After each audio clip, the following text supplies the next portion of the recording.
Hello good people of the internet, my name is Hexa, welcome back to my channel. In today's video, I'm going to be going over what I earned on YouTube in 2023 as a small YouTuber with 4,000 subscribers. Full disclosure, my channel is not doing very well. My views are pretty low, my growth has been really stagnant actually for several years now, but I have been monetized for quite a long time and I do earn a little bit of ad revenue through AdSense, so stick around to find out how much. But first, a history lesson. I posted my first YouTube video in January of 2015 and I monetized my channel in May of 2016. So that's when I can see in my YouTube analytics that the first couple of cents started to trickle in from AdSense. So I have actually been monetized since before the new monetization thresholds came out a few years ago. So as part of this little history lesson, I'm going to be going over how those new monetization thresholds came to be and what YouTube monetization was like before that. A lot of newer YouTubers will be aware of the 1,000 subscribers and 4,000 watch hours monetization threshold, which is in place now on YouTube. And YouTube actually recently added a new monetization option for fan funding. So you can now become eligible to earn money on YouTube through fan funding once you reach 500 subscribers,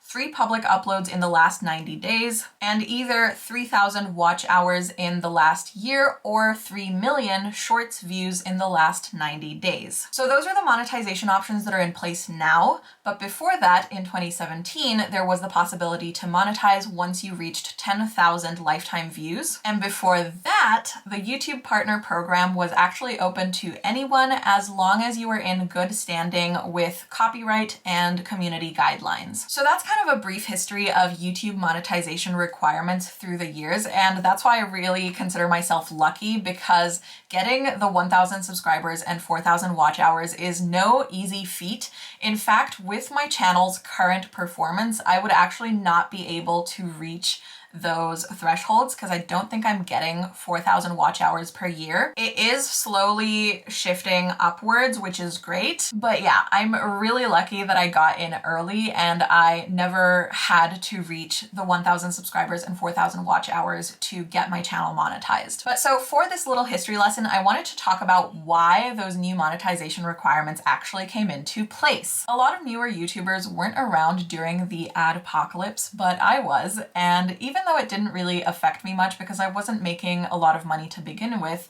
I do remember there being a lot of conversations happening between creators about the future of YouTube as a platform during that time. And as an aspiring YouTuber, I felt it was important for me to stay informed. So gather around, little ones, and let me tell you the story of the adpocalypse. So basically, the adpocalypse happened somewhere around 2016 to 2017. And at the time, there was a series of scandals during which advertisers became aware that their ads were showing up on YouTube videos that had a controversial, violent, or otherwise problematic subject matter. One of these scandals involved PewDiePie, who was the most subscribed YouTube channel at that time and really represented YouTube on the world stage. Advertisers started seeing YouTube and YouTubers as being volatile, and they didn't want to risk their ads appearing on controversial subject matter that would kind of reflect badly on them by association. So a lot of companies started pulling their ads from YouTube, which was bad for both YouTube and creators because that's how we all make money. If there are less advertisers paying YouTube, then there's less money to go around for all of us. So YouTube started making a big shift towards family-friendly content and either partially or completely demonetizing videos and channels which its algorithm determined could include sensitive or controversial subject matter. This was a really hard time for a lot of channels, especially those covering topics such as news coverage, sex education, LGBTQ+ issues, and activism. Because topics like that were considered not advertiser friendly and channels like those were getting demonetized left and right. And of course, for a lot of creators, YouTube was their primary source of income and they suddenly found themselves unable to rely on that income to support themselves and their channels anymore. This is where fan funding platforms like Patreon came in handy because they allowed people to directly support and financially contribute to their favorite channels and help keep creators afloat where YouTube ad revenue no longer did. So that actually brings me to how I made the bulk of my income on YouTube in the past. During the adpocalypse, since a lot of creators were talking about Patreon and kind of pushing their Patreon, asking people to support their channels, I thought I would just give it a try just to see what it was about. I was kind of just curious to know if I had any viewers who would be willing to support my channel in that way. At the time, I was a young adult living in China and my income was very inconsistent because I didn't have a work visa, so I couldn't just like get a job to support myself and to support my channel. So the only money I was making at the time was coming through occasional gig work where I was getting paid under the table. And in those years, my channel was mostly focused on makeup and beauty content, which, as you'll know, if you've ever done that kind of content, it can get really expensive. So I actually got really lucky with Patreon because I had a few patrons on and off over the years who were supporting me over there, including at one point, one anonymous patron who never wanted any of the Patreon perks, but who was pledging $150 a month for about a year. So whoever you were, thank you so much for keeping my channel afloat back then, because I definitely wouldn't have been able to do a lot of the content that I did without those contributions. Those were the good old days. Now my Patreon has dried up considerably, which is understandable because I don't really offer a lot of perks on there right now, but that's mostly just because there's no one on Patreon. But if you want to support me on Patreon and if you want to leave suggestions as to what kind of perks I could offer, I would love to hear your thoughts. But anyways, that concludes the history lesson. That all to say that this is not my first year being monetized on YouTube, but it's just the first year that I've actually had the presence of mind to talk about it. I know that AdSense revenue is a really interesting topic for a lot of people who are interested in becoming YouTubers. So let's get into how much I earned on YouTube in 2023. Okay, so in January 2023, I had 4,000 views and 77 watch hours, which earned me a total of $4.08. I told you it wasn't gonna be much. I don't know what you were expecting, but it's not much.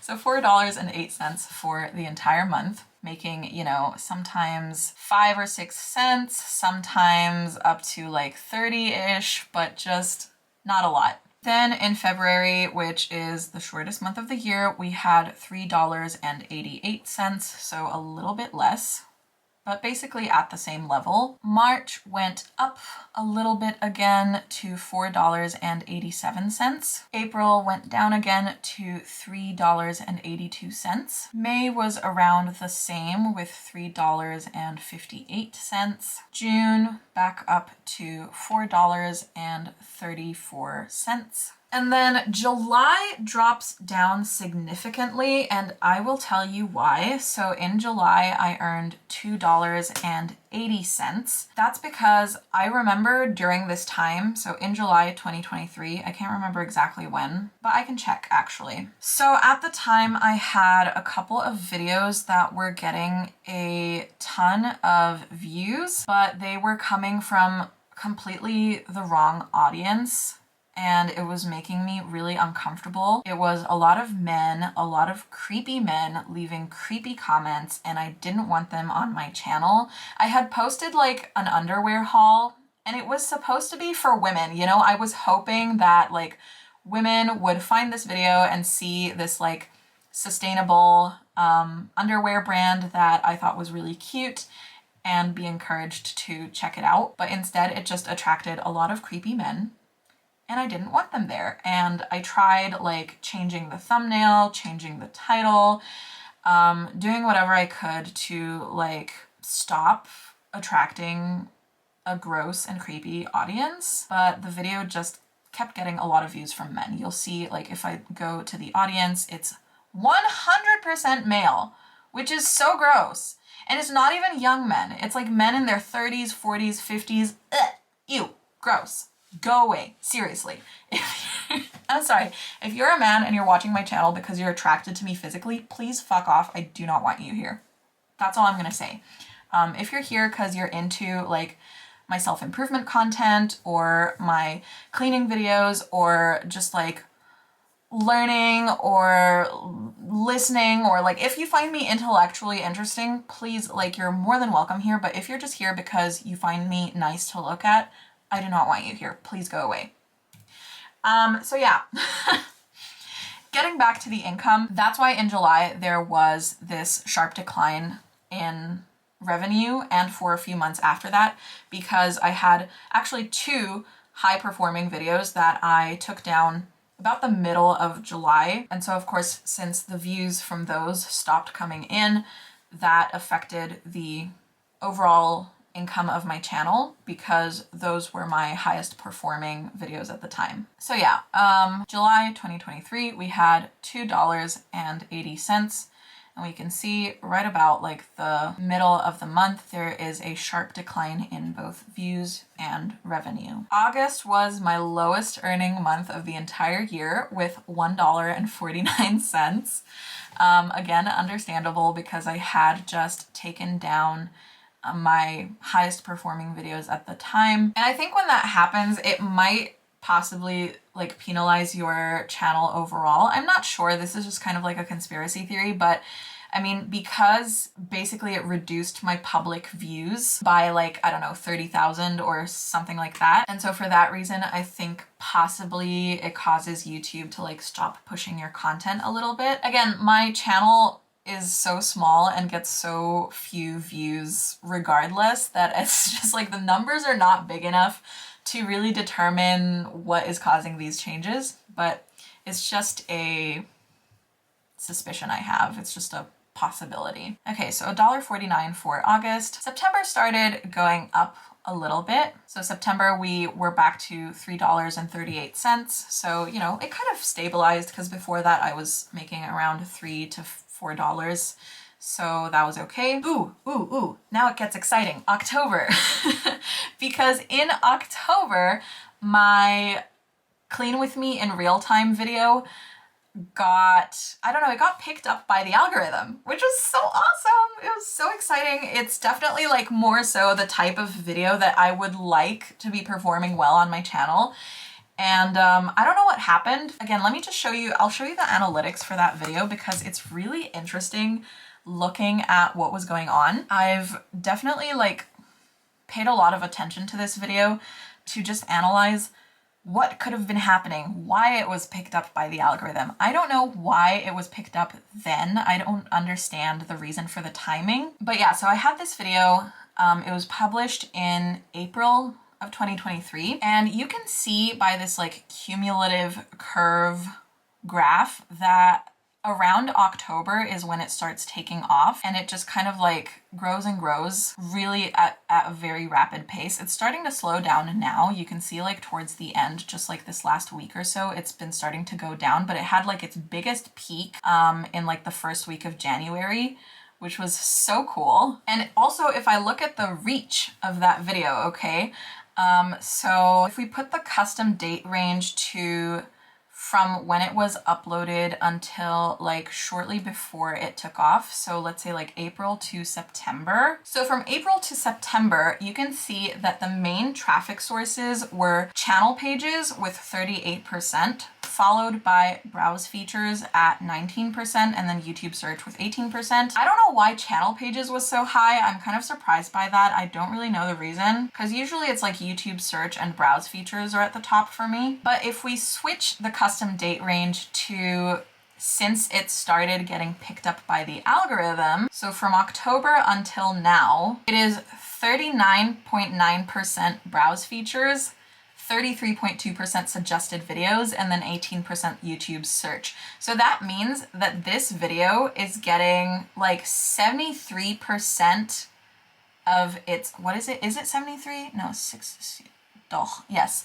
It's getting 73% of its views from, oh, hold on. No. Sorry. It shows me over there. There's also other YouTube features. So it's getting 89% of its views from YouTube recommending my content, which is very cool. I love having Lady Algorithm on my side. It is very exciting. She is a great, great ally to have. Let's get back to our revenue. So yeah, again, to recap, September, I believe we were at what, $3 and something, $3.38, something like that, can't remember. But October, it jumped up to $8.89, which I was over the moon about. It is such a big jump, and the trend continued into November. This was a really exciting time. And again, I know we're talking about just like such small amounts of money, but the tiniest amount of growth for me is promising and exciting because I just love YouTube so much. Okay, so in November, the channel made $12.23. And again, most of those views were from this clean with me video. And that leads us to December 2023, which I'm pretty sure was the highest earning month that I've ever had on YouTube. I made $17.28. What's interesting is that the views were actually really similar between November and December. I'm looking at video views only, not including shorts, because monetization for shorts is very different and it pays a lot less.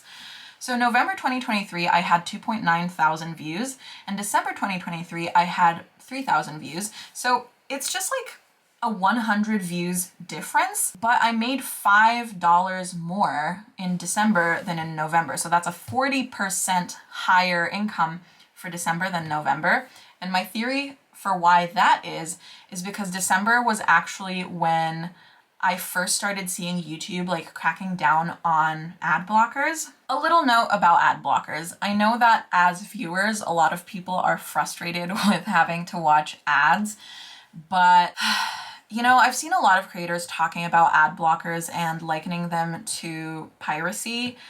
And I have to say that I do agree with that, because if you think about it, every form of entertainment, or almost every form of entertainment that you use, you have to pay for, right? You want to go to the movies, you have to pay for a movie ticket. If you want to watch TV on your television at home, you have to pay for cable or satellite or whatever. You have to pay for Netflix, you have to pay to go to concerts, you have to pay to go to the theater. Whatever you do for entertainment, you have to pay for it. YouTube is one of those rare forms of entertainment that you don't have to pay any money to watch. And all it costs you is, you know, a minute of your time to watch an ad. And every time you watch one of those ads, it's like a couple pennies getting sprinkled into the pockets of your favorite creators. So personally, as a YouTube creator, I can directly see the benefits of YouTube cracking down on ad blockers, and I could not be happier. Again, this has continued like getting bigger. In January so far, I'm filming this on the 14th of January, and I've already made $11.40. That is insane. Like, I'm on track to have doubled my monthly ad revenue within like 2 months. It's crazy. And the views are the same. Say what you will about having to watch ads, but if you're enjoying the content, then creators should be getting paid for it. So, you know, the least you could do is watch an ad, and you can see it right there in the analytics that this is benefiting us massively. So anyways, that brings us to the total revenue for 2023, which was, drumroll please, $70.63. $70.63 for an entire year of work. 50,000 views. I published 31 shorts and 17 videos. So admittedly, a pretty lazy year for YouTube. So in order to cash out your ad revenue on YouTube, you have to make $100 or 70 euros. So basically, like, okay, let's say like you earn $99 this month, you're not getting a paycheck this month. But that $99 carries over to next month. So next month, even if you only make $1, as long as you've reached $100, you will get your payout from YouTube. So in 2023, I did $70, so I don't even get to cash that out. In 2023. My last payout from YouTube was in November 2022. I made 78 euros and 61 cents. I do get paid in euros because I'm based in Europe. On average, my YouTube payouts usually tend to come near or around Christmas time. So right now, as I'm filming this, I have reached the monetization threshold, so I will be able to cash out this month. It's just a happy little accident that my payouts usually happen close to Christmas time. But looking at the fact that I'm halfway through January and I've already made $11 is really exciting, because it means I'm on track to make about $20 this month. And hopefully that number increases a little bit to where, you know, maybe this year I'll be able to make $300 or $400 from YouTube rather than only $1. I'm definitely hoping to pick up the pace with my uploads and make this a bigger YouTube year, put a lot more time and effort and energy into my YouTube channel, and couple that with ad blockers being banned on YouTube. I really hope for and anticipate a big jump in revenue. In conclusion, if you want to do YouTube just for the money, you are not going to last long. This is not a get-rich-quick scheme. It is a challenging, competitive, and unpredictable way of making money, and it requires a lot of patience, passion, and genuine dedication. I do YouTube because I love it, and I've been making pennies and still pushing forward because this is what I want to do and I never want to stop. And every teeny tiny payout I get, for me, is proof of concept. You know, I'm a very hopeful person, and I've always just looked at it as, if you can make $100 a year doing something, you can make more. And, you know, I really hope for and look forward to the day when there's gonna be a couple more zeros added on to the end of those revenue reports. And I would not have kept this up as long as I have if it wasn't something I genuinely enjoyed doing. Even if YouTube never ever makes me the big bucks, I will continue doing YouTube. And I think starting a YouTube channel is one of the most life-changing decisions you can make, because it just encourages you to capture memories in a way that very few people do. And it's also a great way to learn new skills and become more confident, work on your communication and your public speaking skills. Of course, it's different from actual public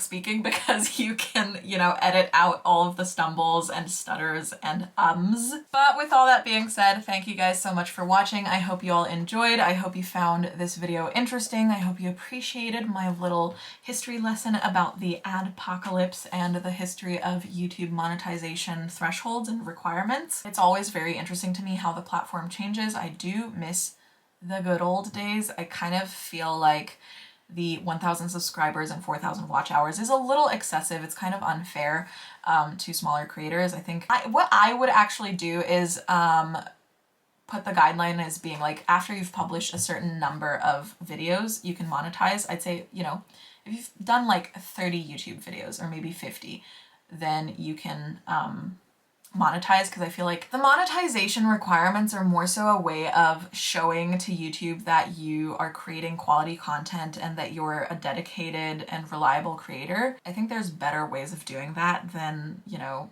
setting such a high bar that is really challenging to achieve. But that's just my 2 cents. Let me know, were you surprised at this number? Did you expect it to be higher, or did you expect it to be lower? I definitely wish it was higher, but you know, if you look at the number of views that my videos get on average, it's kind of understandable that the channel is not making a lot of money. I'd love for it to be making more money. I'd love for it to be getting more views, but it's a work in progress, and you know, you can't rush a masterpiece. I'm hoping one day this channel will be my masterpiece. It is definitely my baby, and I'm very protective of it. Thank you all so much for watching. I hope you all enjoyed. If you did, please remember to like, subscribe, and leave your thoughts down below in the comments. I would love to hear from you. Comments are my favorite kind of feedback to get, because it's a way for me to be able to connect with my audience. Thanks again for watching, and I will see you all in my next video. Bye!